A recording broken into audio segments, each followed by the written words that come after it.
ભાવનગરના કુંભારવાડા વિસ્તાર પાસેથી પાણી અંદરથી મળ્યો અજાણ્યા શખ્સનો મૃતદેહ। રિપોર્ટર અશોક સોલંકી।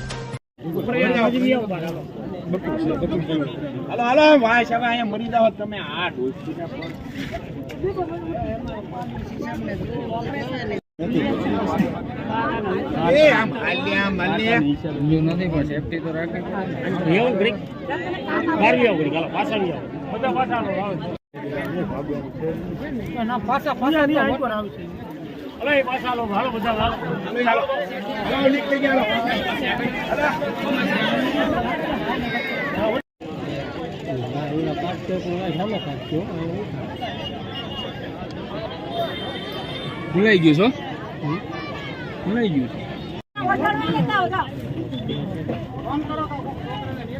તમે પાછા નીકળી જાવ હાલો તો હાલો એમાં ઘરે જાવ ને 2 મિનિટમાં ફોન કરો વિડિયો શૂટિંગ માં હાલે એ વિડિયો શૂટિંગ માં હાલે ક્યાં એ હાલને હવે ના ભાઈ પાળે માડિયા રોડ હા એ આયા જમાવો